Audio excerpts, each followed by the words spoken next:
ilaha bontoobiyahaanu sii maroe waxaygu maqaalaa qurbaha waad ku miilanteene ma kastiyo dhallaankii badhbaa raacay mudutuule midabkeedni diidaa la yidhi maaranaan jiraye midabkeedni diidaa la yidhi maaranaan jiraye haddii laga mudhbaxo dhaqankoo looba moohan waayo oo aynu midaan la'aan wada maqiiqnaano mansabkeenni baa dhiman hayo maydhaxdaa gubane macno yeelan mayniyo dadka waxaan ku soo qaadan doonaa mowduuc ah doorka ay dhalinyaradu ka qaadan karaan dib u dhiska dalka Soomaaliyeed dal waliba oo ku yaala dunida guudkeeda waxaa horumar nabadeed gaarsiiya dhalinyarada waddankaasi iska leh sidoo kale dhalinyaradu waxay door weyn ka qaataan inay waddankaasi qalaaso fara badan ay ka abuuraan dalka Soomaaliya waxaa soo maray isbedelo aad u qurux badan kuwaas oo horseed u ahaayeen dhalinyaro Soomaaliyeed Axmed Gurey oo ah halgamaagii weynaa wuxuu halganka gobonnimadoonka Soomaaliyeed ku soo biiray asagoo 19 jir ah waxaa sidoo kale xusud mudan in ururkii SYL la soo halgamay ama soo gaartay Soomaaliya xornimadii 1960 aanu qaadanay ay ahaayeen dhalinyaro aad u daayar isla markaana lahaa aqoon waayo aragnimo oo diini ah waxaa sidoo kale xusud mudan in dhalinyaro iyo dad waaweynba ay ka soo qaatay in waddanka Soomaaliya uu qalaasahay burburkaani ku sii jiro barnaamijkeena maanta waxaa marti iigu ah Cabdifataax Maxamed Aadan Aftaxmidnimo oo ah suxufi ka howlgala mid ka mid ah idaacadaha maxalliga ah ee magaalada Oslo Radio Samadoon sidoo kale waxaa marti iigu ah wiil dhalinyaro ah isla markaana wadani ah oo lagu magacaabo Sahal Xuseen Ruute kusoo dhawaada marka hore TV-ga caalamiga ah Soomaalisaad koobaad ee magaalada Oslo aad u mahadsantahay adiga Axmed Taajir ah iyo Abdidoon tii mahadsantiin sidoo kale oo kusoo dhawaada barnaamijka aad u mahadsantahay marka hore aan ku hormaro Cabdifataax dowr intee la eg bay dhalinyaradu ka qaadan karaan in waddanka Soomaaliya uu noqdo waddan la jaan qaada wadamada horumaray bismillaahir rahmaanir rahiim alxamdulillahi rabbil caalamiin wasalaatu wasalaamu calaa rasuulillah wa calaa aalihi wa sahbihi wasallam dhammaantiin assalaamu calaykum waraxmatullahi wabarakaatu aad u mahadsantihiin Axmed Taajir runtii wax badan baad tirisay gobonnimadoonka ama waddanka Soomaaliya marxaladu soo maray runtii sanadkan oo dhihi kara maanta marxaladan hadda la joogo yani wax badan baa laga soo gudbay waxaan aaminsanahay ummadda Soomaaliyeed gaar ahaan dhalinyarada in wax badan ay qaban karaan waxaa ka mid ah koob horta inay iyaga isku dubnaadaan tan labaad haddii qof walba muhiimadda saaro dalkiisa waxqabadkiisa waxa uu qaban karo waxaan aaminsanahay wax ay qaban karaan taas ay aaminsanahay waayo waddankan hadda aan joogno oo kale waxaa wax ka dhigay oo meel gaarsiiya waa dhalinyarada waayo marka waxaan aaminsanahay in dhalinyarada Soomaaliyeed maanta ay diyaar u yihiin in dalkooda ay wax badan u qaban karaan su-aal taa la mid ah haddii aan ku weydiiyo Sahal door intee leeg bay kula muuqataa in dhalinyaradu ka qayb qaadan karaan dib u dhiska waddanka Soomaaliya oo muddo 21 sano dagaala ay ragaadiyeen bismillaahir rahmaanir rahiim waa su'aal aad iyo aad u wanaag badan waxaan dhihi lahaa waddan walba wuxuu ku dhisan yahay dhalinyarada sida ognahay dhalinyarada Soomaaliyeed waxyaabo badan ay waddankooda kusoo kordhin karaan oo haddii ay isu imaadaan ay wax wada qabtaan laakiin meesha waxaa ugu muhiimsan inay dad marka hore ay yihiin dad wax bartay tacliintooda sareyso waxaan dhihi karaa waddan walba maanta wuxuu ku dhisan yahay dhalinyaradooda Soomaaliya maanta waxaa lagu qiyaasaa dadka percenti marka loo qiimeynayo dadka ugu badan waa dhalinyarada haddana dhibaatadan haystaa waxay tahay qof walba maanta da-da waxaa laga yaabaa inuu waddanka intuu burbursanaayo uu ku dhashay uu kusoo barbaaray marka waxaana dhihi karnaa xoogaa tacliintooda sareyso marka waxaan dhihi lahaa in dhalinyaro ahaan haddaan nahay in isku maano la sameeyo balkii urur oo dhalinyaro lagu horumari karo tacliintooda way aragnimadooda si ay waddankooda wax u qabsadaan waana aad iyo aad muhiim u tahay in dhalinyarada la dhiso si waddankooda horumar iyo wax walba ay u gaarsiiyaan wuxuu ka dhawaajiyay Sahal in dhalinyarada Soomaalida ay yihiin dadka ugu badan ee dalka Soomaaliya ku nool marka maxaad is leedahay way hortaagan yihiin inay doorkooda qaataan wax badan baa hortaagan sababtoo ah Soomaaliya waxay dhahaan sadar muddo soo ka dheer geel walba sanadkiisa ayuu leeyahay markii qofka uu fiiriyo aabihiisa awowgiisa adeerkiisa markuu eego ama abtigiisa markuu eego ayaa waxay noqonaysaa silsilad soo socotay tusaale ahaan waxyaalaha maanta keliya dhalinyarada hortaagan la dhihi karo waxaa weeye waa qabyaalad wey sababtoo ah waxaa laga yaabaa dhalinyarada maanta hadda weli xilligan joogo ayagoo wadankii burbur soo maray haddana diyaar u yihiin haddana markay u istaagaan in la dhaho dadkii kale markaas ay wax u qabanayeen ay dhahaan dhalinyarada waxbay qaban karaan laakiin waa qabiilkee taas wayna ku xawartahay qabyaalad wey marka haddii soomaalida ay maanta ka tegi lahaayeen qabyaalada waxaan aaminsanahay in wadanka dhismihiisa horumar gaari lahaa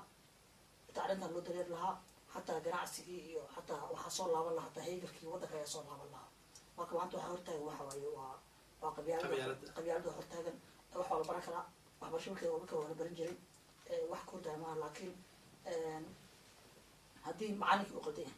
oo ardaygii uu qaldan yahay oo waalidkii uu qaldan yahay oo dadka wada qaldan yihiin yaa saxayo dhalinyarada waxaa laga rabaa haddii macnaha maxay ahayd qof uu qaldan yahay qofka inay qaladka laga qabto ayaa wanaagsan in lagu daysta ma wanaagsana marka barnaamijka kulli wuu sii dheeraanayaa ayaan gudaha usii geli doonaa laakiin waxaan aaminsanahay haddii maanta laga gudbi lahaa qabyaalada in maanta dhalinyarada meel ay gaari lahaayeen waayo maanta waa ogtiin wadanka waa burbursan yahay dhinac walbaba haddii la dhaho jidadkii haddii la dhaho dadka abaaraha haysta meesha muqdisho ku nool soomaaliya ku nool usoo noqon doonaa taas waxyaala badan baa marka calaa maxay wadanka hortaagan laakiin dhalinyarada macnaha waxa ay qaban karaan waxba ma waayo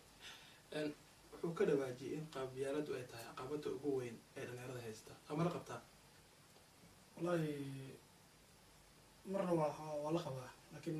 ra'yi ka gooniya wata ra'yiga wuxuu yahay maxaa ka hortaagan dilira su-aasha jawaabteeda aniga waxaan dhihi lahaa aniga ra'yiga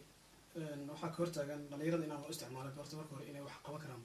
meel walbana waxaan aaminsanahay in dad odayaal loo isticmaalo marka culays ugu weyn oo jira xitaa dhalinyarada waxaa loo isticmaalaa in qora loo dhiibo si waxyaabaha qaar ugu fuliyaan maanta hadii la fiiriyo maanta dhalinyaro wadanka waxba kama ahan runtii waxaa waaye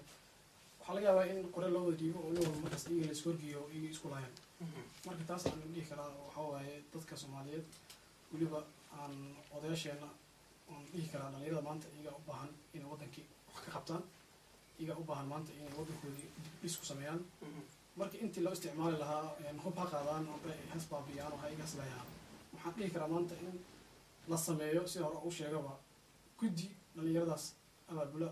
tacliimtooda waxbarashadooda ka shaqeeya caqabada hortaagan waa taasaan dhihi karaa adiga maadaama hay okay macnaha wuxuu odayaashu ka dhawaajiyey aniga waxaan aaminsanahay dhalinyarada soomaaliyeed maanta hadday isku tagaan inay wax qaban karaan sadaad ku sheego horena u sheega waxaan dhahay odayaasha anaga kama boodeyno waa waalidkeen waa odayaasheen waa abtiyaasheen waa adeeradeen weliba waxaa laga yaaba hataa inaan macnaa markaas haddaan dhalinyaradan hanin hataa gabdha ka kursaa dhici karto marka odayaasha keliya aad lama saari karo macnaha point meesha waxaa waaye odayga hadduu qaldan yahay maxaa macnaha maxay ahayd sahal oo kale ama aniga oo kale ama dadka kale maxay u qaban u jawaayeen adeer waa qaldan tahay wadaan mas-uul nagu wadid macnaha aan ka leexano halkaas bahli waxbaa yaale waa wadadaas banaan dhinacaas kale ma marno maxaa u diiday markaad isleedahay waxaa u diiday dee waa laba mid waaye interest oo runtii jiro oo interest la dhihi karo maanta waad ogtahay soomaaliya marxalad badan bay soo martay 20 sano dallaawayaal baa ahayn 20 sano aniga wadanka Soomaaliya maya macnaha waxaan ka wadaa macnaha waxaan ka wadaa aniga wadanka waxay u dhibaysay 92 ee doosawayaal marka Itoobiya soo qaxay weligees ma dheerin Yurub baa aadaysa isma lahayn haddana marka Itoobiya joogay mar walba waxaan niyadeeda ku hayay inay maalin Soomaaliya noqon doonto laakiin ma aysan dhicin welina ku haysaa welina niyadda ku haya waana weligii macna mara jabeerayo waxaan aaminsanahay mar uun aan joogin in ilmahayga ay nabadaas ay dhinac ka qayb qaadan doonaan ayaan aaminsanahay dal weliba waxaa doorka sargaarsi waa dhalinyarada si aad ka dhawayseen labadiinaba marka haddii wadanka Soomaaliya laga soo wada tegay oo Yurub la yimaado oo qof walba yiraahdo wadanka Soomaaliya markuu nabad noqdo baan ku noqonay ama wadankii waan jeclaa jacaylka wadanka u qabto muxuu noqon karaa أحمد أرتا وسؤال مش قطع له مدحنا كل واحد مقام كرو رئيس البرلمان وحاول كل مقام كرو عيدا دولته أو مال أنت إلى علنا يعني أو قف حدا سور هذين كل واحد مقام كران لكن هو شعبك إني وديار جروبان وديار مقام إن ما أنت الكرم استيان دولة كستوت مع الصومالية ولما دولة هذا جرتو دولة خاصة هذا شعب الكرم استيان waxaan aaminsanahay inta macna maxay deen xabka ku jirto deen xabka ku dhashay waxaan inta ku dhex jirta tuuga ama inta ku dhex jirta qaldama arkino in wax loo sheegi karo ayaan aaminsanahay waayo haddii maanta kuwaas aan la qabanin weli waxaa lagu jirayaa dagaalkii iyo foodadii ayaa lagu jirayaa markaan waxaan aaminsanahay dhalinyarada soomaaliyeed hadday intay isku yimaadaan oo sidii ururka haddaa ka dhawaajinaysa SYL oo kale ama sida axmed guud oo kale fikradihii dadkaas ay haysteen oo kalete haddii maanta ay ku dabaqaan oo ay ka tagaan qabyaalada waxaan aaminsanahay in wax badan ay qabanaa inkastoo wax badan ay hor joogto haddii haddaa qabyaalada ka tagta waxaa imaanayso wadankii maanta ceel uma qodno cidna uma maqna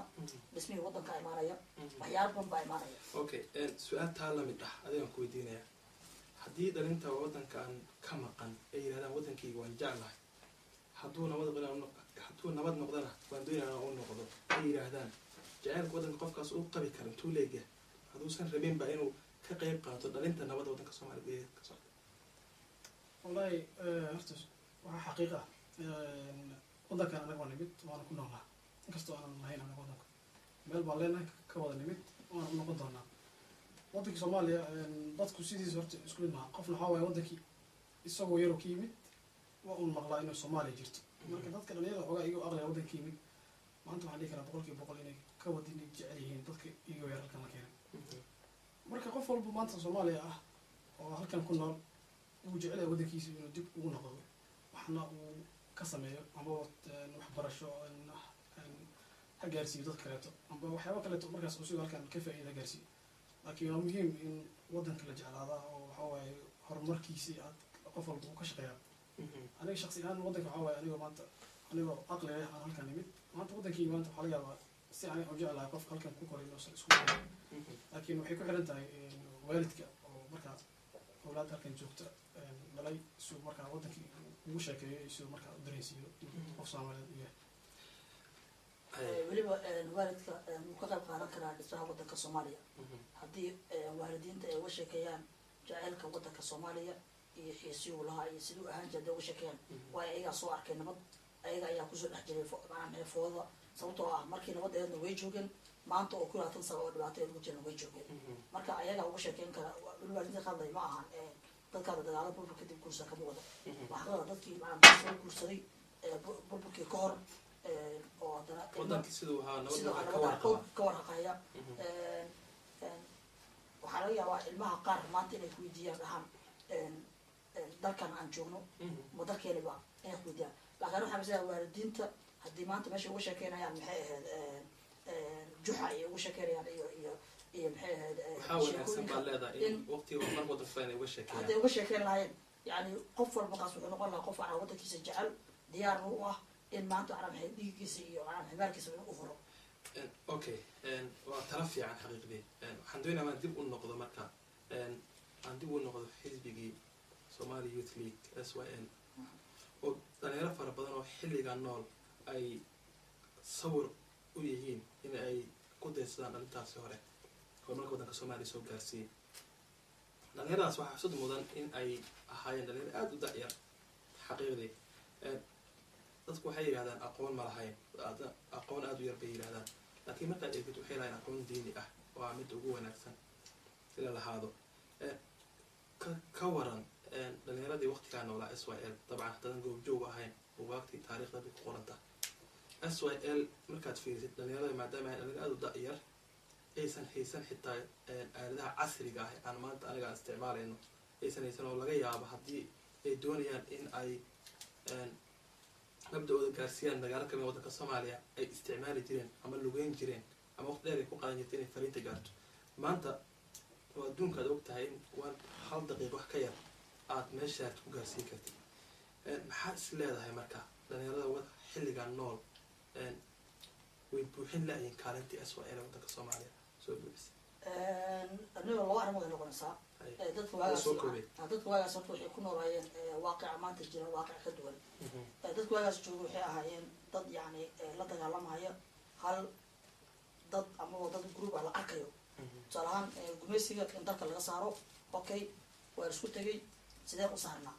guddi dhalinyara ayaa isku tegay dadka isku tegeen way ka wada hadleen waxay diyaar noqdeen dhib kasta ay ku qaadatay geedkaan mid dheer ba inay koraan tiin way ku guulaysteen oo maanta markii xornimada la qaadanay waa waxay ay soo dhiciyeen laakiin hadda waa ka duwanta waxay u duwanta waxaa waaye Soomaaliya maanta waxay soo martay marxalad badan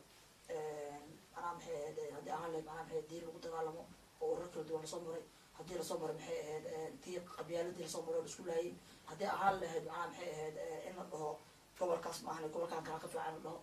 dadkii in la kala sooca hataa hadda marxaladii labaatan kuya tagsan lagu jiray laakiin hadda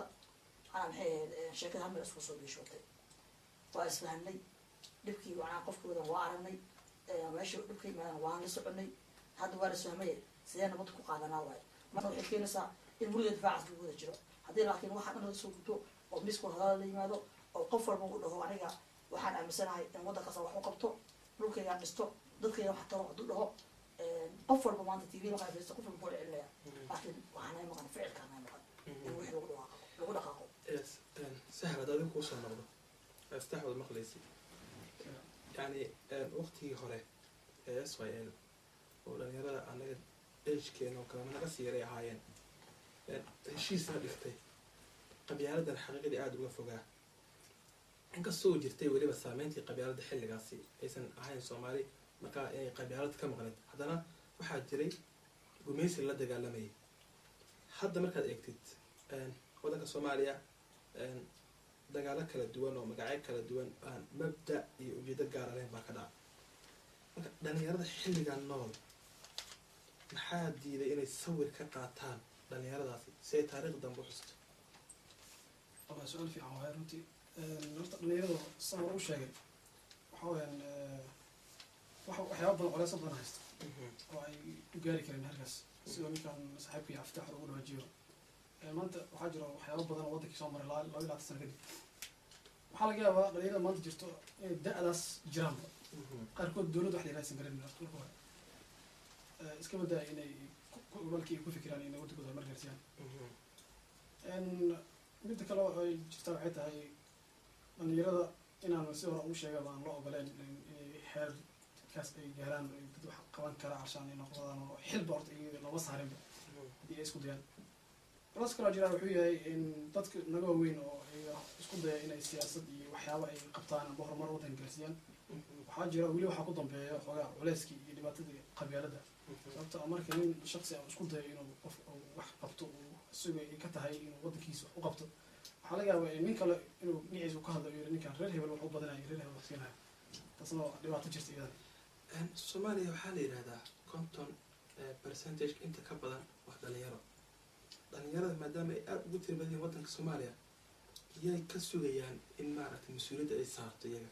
waxaa ka dhawaatay in aan mas-uuliyad loo saarinba inay maaragtay ka shaqeeyaan badbaadadaas wallahi waxay ka sugayaan muhiimadda waxay tahay in horta dhalinyarada aqoontooda iyo tayadooda waxaa waaye in la diyaariyo u baahanta marka hore marka taas la helo dad waxay noqon karaan horu socdo wax qaban kara laakiin maanta jaanis ugu fiicneed aan dhihi karaa maanta dhalinyarada way haystaan sababta maanta dowladdeeni waa la ictiraafay waa dowlad waxaa waaye waa hadda dadka inta badan wax siyaasadda ka hadla waxay saadaleen dowladda inay noqoto dowlad markaan horu socota marka jaaniskan hadda jiro waxaa waaye waa jaanis aad iyo aad u muhiimsan oo dhalinyarada ay u baahantaha maanta inay ka faa'iidaysato special waxaan maanta dhihi lahaa dhalinyarada ku nool qodbaha waxaan dhihi karaa waa way ka jaanisad badan yihiin kuwa waddanka ku nool sababta waxbarashadoodii iyo waxyaabo badan iyo fursado badan ay ka haystaan kuwa xagga waddanka ku nool marka kuwa halkan jooga waxaa looga baahan yahay inay sameeyaan ururo iyo waxyaabo badan ee dhalinyarada ay ku meelayn karaan kuwa waddanka jooga iyo kuwa banaanka jooga iyo balkii meel wada fadhiistaan waa tashi wada galaan si markaas waddankii iyo markaas ay u noqdo waddan dhalinyaradooda ay waxaa waaye dib soo kacdo wax qabsan kara dhalinyarada marka wax baratay ee qurbaha ku nool dhalinyaro aada u fara badan oo aqoon heerar kala duwan gaari baa ku jiro soomaaliyeed weliba is leedahay marka waqtigoodii baa la jooga maadaama waddanka soomaaliya hadda ka muuqato ifaalan nabadeed dowladda soomaaliya la aqoonsaday marka mis leedahay way habooneed in ay dalka dib ugu noqdaan waa kelmada isku jirto haddaan ku dari rabay inta badan waxaa lagu ceelshaa dadka qurbaha jooga waxbay barteen soo laabteen waddankii gudaha nabad ma taalo nabad ma jirto tusaale ahaan soomaaliya muqdisho keliya ma ahan muqdisho keliya ma ahan macnaha muqdisho agaalkeeda ma ahan soomaaliya waa weyn tahay saa ognahay ilaaraaskan gudahaas asir wey macnaha aada u dalku weyn dal waxaan haysanay macnaha maxeed oo dhinac walba barwaaqa ka ah laakiin dhibka jiro waxaa waaye dad waxaa jira macnaha maxeed foodada diyaar u ah in macnaha maxaysaan lagu jiro dadkaasi qofkaan jidda aniga aada waxaan saarahayaa 2 gurub ayaan aad saarayaa yaraan noqo in Soomaaliya horumar maanta ay gaarto waa ganacsatayaasha iyo suxufiyiinta dibadda joogto media maxaad ku sameynaysaa waxaan ku sameynaya waxaa waaye Soomaaliya waagii nabadda ahayd waxaa jiri jirtay in canshuur laga jaro dadka ganacsatayaasha ah markii wax dhoofinaya ay markay soo dejinayaanba laakiin hadda waxay diyaar noqdeen maadaama 20 sano foodo lagu jiray lagama caashay la ogaaday waxa ay tahay canshuur waxa la ogaaday ayaa qof walba wuxuu rabaa in sidaa ay sii ahaato ganacsatayaasha isfaan fayda macnaha sida hadda lagu jiro ay kasii macaashaan waana eedaan saaraya waaniga talabaad suxufiyiinta dibadda jooga eedaan saaraya meediyaha sababtoo ah markuu macnaha maxay war ka dhaco kaleeto masalan ka dhaco kaleeto marka ka dhaco kaleeto ma ahan wariyaha jooga macnaha joohan jooga inuu qora ma aha muxuu soo qoraa kan marka joogo maxaa wax loo soo wada qori waayo yani أنا waxaan aaminsanahay Soomaaliya haddii maanta macnaha maxay waaqica dhabta loo dhaco nabad way ka dhacaysaa nabad waa haysanaa tan maanta ilaahay noo barakeeyo dadka dibadda joogo hal tala ayaan siinaya taasina waxaa waaye waddan walba sida maanta waa celinahay dhalinyaro ayaa dalka dhiso inaan banaanka joogan dhaana ma ahan waddankii nabad ma ahan dhaana ma ahan waa inaan laabanaa annagoo isku duban أنا waxaan aaminsanahay haddii qurbay joogta dibadda joogta isku tagaan ay intay baxaan sidii macnaha Mahatma Gandhi oo kale ay sameeyaan ay magaalo kasta ay iyagoo raxan soo ay tagaan waxaan aaminsanahay nabad ay dhacayso xitaa ciidamadan jooga hata oo dadka qaar ay dhahayaan waxay ku maadaan qalab dad qaar ay dhahayaan waxay ku maadaan sharciga qaran bay dhahay laakiin hata way iska bixi lahaayeen taas ayaan aaminsanahay laakiin yaa u bareerayo arrintan diyaar u hawaay taasoo mushashta waa mahadsan tahay dalka Soomaaliya haddaan usoo noqdo burburkii muddo 21 sano ka badan uu burbur ku jiray dagaal la sokeeyay heerar kala duwan uu soo maray heer qabiil la isku diro markaad eegtid markaa heerka uu qabiilku soo gaaray waxaa jiray in dhalinyaro yar aad u da'yar oo maxaa la yidhaahdaa ummaddan Soomaaliya horseed u noqon lahaa ay dagaaladii ka qayb qaateen oo qoryo loo dhiibay oo aad u daayar 15 waxyaabo la mid ah ilaa haddana ay weliba socoto dhalinyaradaasi kii dhaawac noqdo waxaa waaye weerarka daweysanaya oo qabiilkii ugu dagaalamaya ma daweynayaan iyo gruubkii kaleba kii dhintana wuxuu ka dhintay qoyskiisa familka ma dhiman qabiilka muusa ka dhiman qoyska wuu ka dhintay marka maadaama muddo 21 sano ah ay dhalinyarada arkayeen magacyo badan loo bixiyo liibaanaasha lagu liibaanan la yiri maxaa weli ay ugu sii taagan yihiin oo dhalinyarada ay u noqdeen liibaanaasha lagu liibaan wallahi waxyaabo badan oo horta sababaya midda ugu horeysa horta waxa laga yaabaa inay tahay xaq dhaqaale oo sidoo kale meesha dhaqaale kaliisa uu qaatay qoray iyo waxa laga yaabaa in sababta waxa kale keeni kara in cunugan dhalinyarada maanta ah waxa laga yaabaa in waalidkiisa iyo amba dhinteen amba uu meelaha kale u baadiyaha uu ka yimid oo sidaa uu kusoo galay magaaladii marka wuxuu ku khasbaya maanta inuu meel dhaqaale ka helo inuu raadiyo culays ugu weyn oo sababi kara inuu ninkan weli isagoo xanuunka uu leeyahay inuu haddana qora sii qaadayo waxay tahay waxaa laga yaabaa inuu maanta uu helayo dhaqaalo iyo nolol maalmeedkiisa sababtoo ah ma jirto maanta dowlad dhexe oo wadankii gacanta ku haysa oo carruurtan damaano qaadaysa noloshiisa iyo wuxuu ku noolaan lahaa taasaa u sababa marka culayska jira waxay tahay taas marka dhibaatada ugu ba'an marka waxay tahay waa dadka adeegsanaya dhalinyarada ujeeda cunug yar maanta miskiin ah haddana laga yaabo inuu qabo yahay qoray u dhiibay oo yiri ninkan marka meel uu wado iyo qof uu dilayo ma garanayo marka qofkii la soo dilay uu dilaya ma sababta waxa uu joogsana maalmeedkiisa taasaa marka weli ay sababaysa inay sii hayaan qorayga iyo dhibaatada wuxuu ka dhawaajiyay ku wax yar runtii sahal waxba ma ku dhawaajiyay ana waxaan ku dari lahaa waxa weeye kii hooyada 4 xubno dhasho kale oo 4 ilmood maanta xilligan la joogo yani haddii hal qof cunugeeda uu 8 sano jiro yani meel u tegi kara maaha inuu iska noqo baalashay iska noqo oo meelaha u taga ma ahan laakiin waxaa la rabaa dhalinyaradaasoo kale in dowladda ay u furto weliba dowladda maanta aan haysano kuwa baalashlaha intiisa qori qadan waa in dowladda macnaha maxayd ay maanta ay laba arrimood xoog saartaa kow waxbarashada dadka in macnaha maxayd la dhaqan celiyo waayo 20 sano ayaa burbur ku jiray dowlad maysa arkin marka 20 sano waxaa looga bixi karaa waxaa waaye in dhalinyarada iskuul macnaha maxay tacliin loo furo talabaadna in macnaha maxay kala dambe ku intifaaco laakiin jiil ka dambeeya buu abuuraa marka dhalinyarada hadda taagan xilligan joogta soo looga baahna in ay ka faa'iidaystaan ifaalaha quruxda badan waddankeena Soomaaliya ka dhacaya xilligan oo ay doorkooda wanaagsan ay ka qaataan arrin aad wanaag badan oo waxa weeyaan dhalinyarada maanta jaanis aad u fiican haystaan oo waddankooda maanta ugu qaban karaan muhiimadda waxay tahay in waxa waaye waxaa la gacan wada jir wax ku heen dhalinyarada kulli maanta waxaa aaminsanahay in wax qabiil yiraahdo horta iyaga iskuma jecla iskuna raadsadaan waxaa aaminsanahay maanta inuu sii dhammaanayo waxaa magaca qabiilka markii inay isku raadsadaan waddan jecel iyo waddankooda iyo meel isku wada imaadaan ay ku wada hadlaan balse wax uu waddankeena wax ugu qabanaa inay mar wada fariistaan meesha si allaala si ay arrintaas ay ku heli karaan in la wada fariisto oo arrintaas laga wada hadlo oo waddankeena sax u qaban karnaa laga wada hadlo kadibna markaas tilaabo la qaado qof walba markaa dadku bini'aadamku waxa waaye isku maskax maaha ilaah baa kala duwan waxa waaye qofku wuxuu jecel yahay qof markuu fikirka lagala qaato qof walba wuxuu yaqaano aqoontuu leeyahay oo markaas soo bandhigo oo markaa dhalinyarada maanta waxa waaye dibdhiska waddanka nabadgelyada nadaafadda waxyaaba badan wax walba ay ka shaqayn karaan amisana maanta dhulkaygiyo kiilaygu dhalayoon ku dhaynay intaanan dhiman layka dhexgelinay dhar waxaan ku marayaa inaan ku dhintaayoon ka dhiciya cadowge dhamac lagu shidwaa kii kugu dhashee dhaf shisheeye kaa jecel maanta waa dhabtiyo ka dhoofi maaye wan dhammaystiraaya inta aanan dhiman layka dhexgelinay inta aanan dhiman